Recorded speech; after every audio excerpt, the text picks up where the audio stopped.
Alright, welcome back. Here's what we're going to do today. We're going to take a look at making these key fobs here using a monkey's fist knot, a lanyard knot, and a square knot, or square sinette, whatever it is they call that.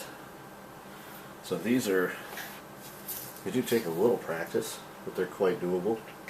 What we're going to use today to make these is our trusty scissors and our hemostats, of course, and I use small wooden balls, but you can also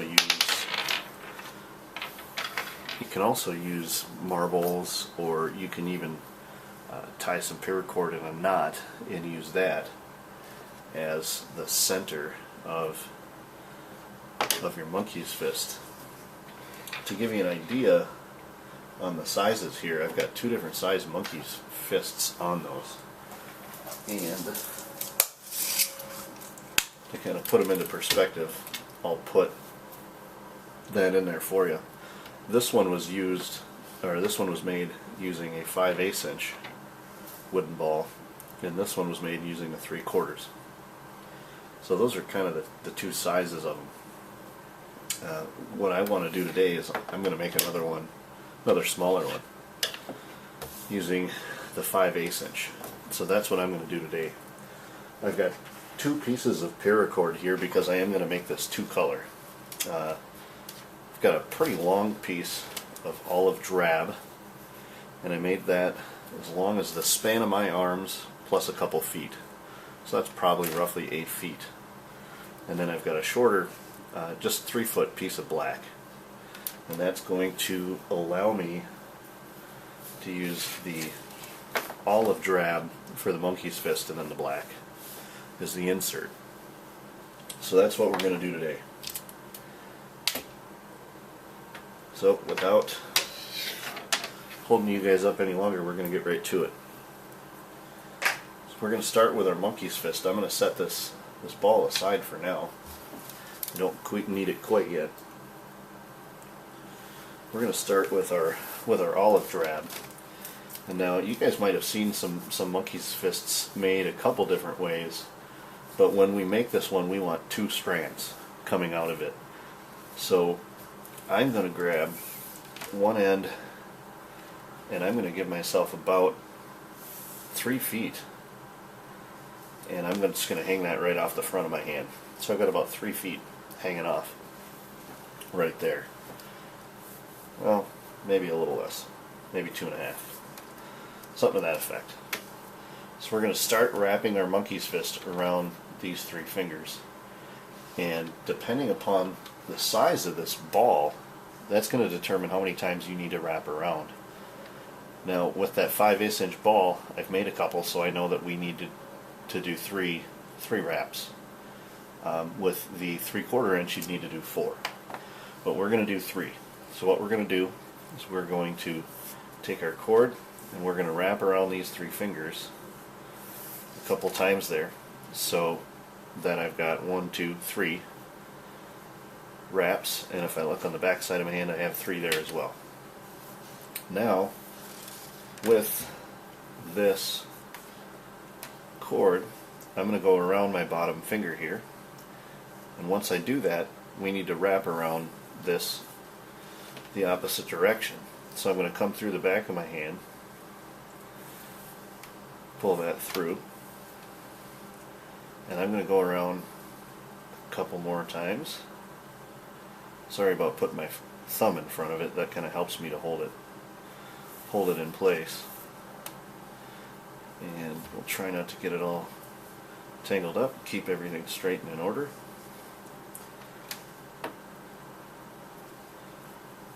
So I've got one more turn around it. I'm going to give it one more. And we're going up along this monkey's fist as we do this. And I'm going to pull my middle finger out of there just to kind of make things a little easier. So now I have, when I look at this, I have 1, 2, 3 right here. If I look at this side, there's 3. If I look along the back, there's 3. And if I look at this side, there's 3. Kind of hard to see that in there. Now, I need to take and turn this opposite of what we've been doing right here. So I'm going to go straight through to start going the opposite direction.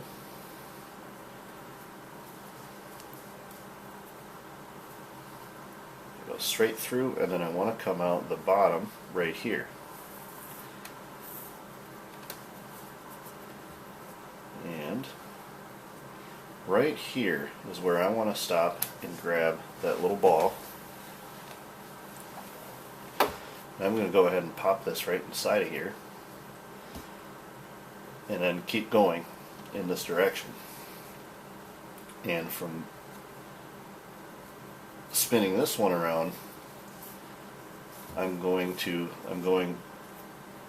toward the camera, away from the camera, is the direction I'm going with these.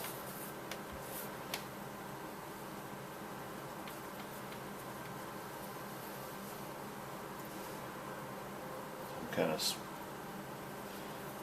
doing the same thing I did in the other two directions. And I'm going to go until I have 3 spins around this.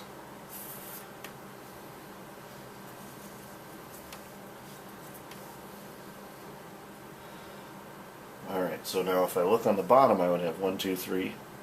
And if I look across the top, actually I can look at the back, I have 3. But right here I only have 2. So I just want to send it out the top. Back that way. And now I have 3 cord wraps from any direction that I look at it.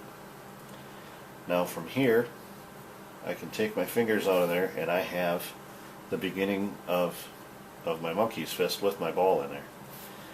From here, I can begin to snug this down. Now when you do so, you can't try and tighten this all at once. You'll mutilate it and have to start over.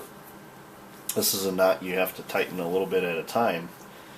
And the other thing we're going to do is we're going to try to make sure our 2 cords are roughly the same length as we do so.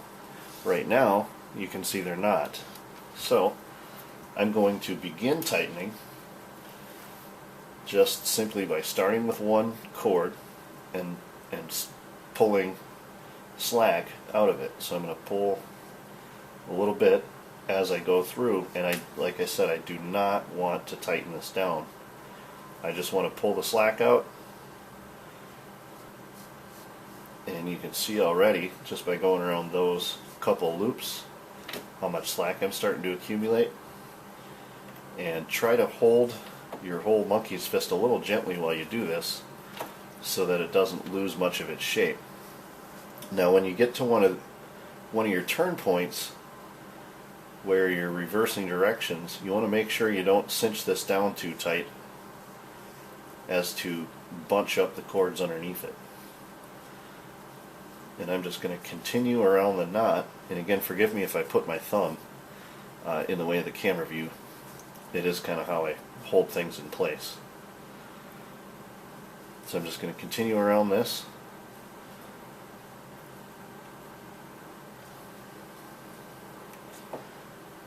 In all directions until I get to the end of the cord. And a lot of the other monkey's fist videos on YouTube, they'll kind of fast forward through this section. I'm not going to do that. I'm going to go ahead and run it normal speed, even if I have to stop the video and start another one. I'm going to run it normal speed so that everybody can see about how many times it actually takes you to go around it and snug one of these up. And while you do this, make sure you keep all your cords in order. A couple of them will want to get out of line and jump around on you. Alright, so that was 1 full revolution around. You'll see it got a little bit smaller. Just kind of make sure you're keeping everything in order and lined up. Now, I'm going to stop before I snug again, and I'm going to check the length of these two cords. Okay, so I'm going to start right from my monkey's fist, and I'm going to follow them down, and you can see I've got one significantly longer than the other one. When I go through and snug this time, I want to snug from the long end to the short end.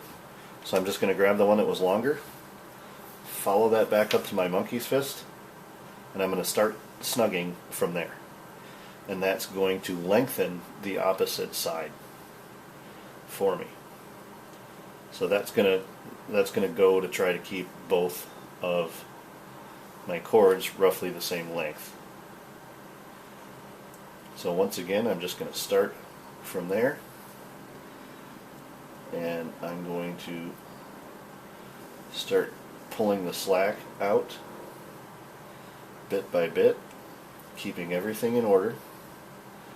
Again, don't try to tighten it down. Just take slack out.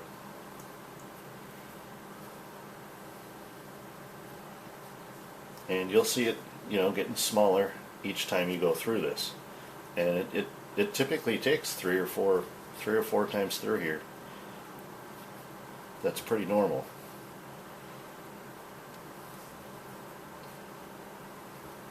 And you'll see again how much slack I'm accumulating as this loop gets a little bigger and a little bigger.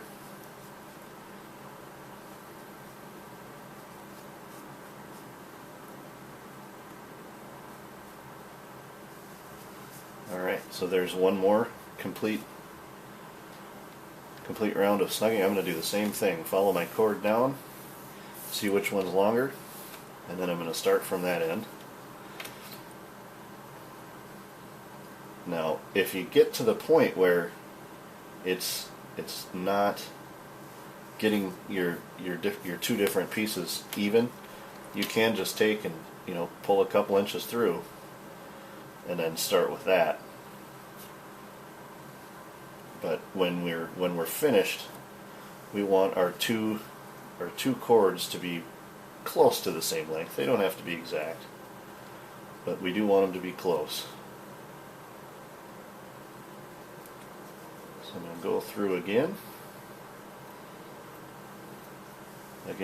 keeping the shape the way we want it, and also keeping all of the cords in order, keep them from jumping over each other. The first few times I made these, it was a little nerve-wracking because they do try to get jumbled up on you. They try to make a mess of things, and you just kind of got to fight it as you go, keeping everything straight.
There we have our monkey's fist.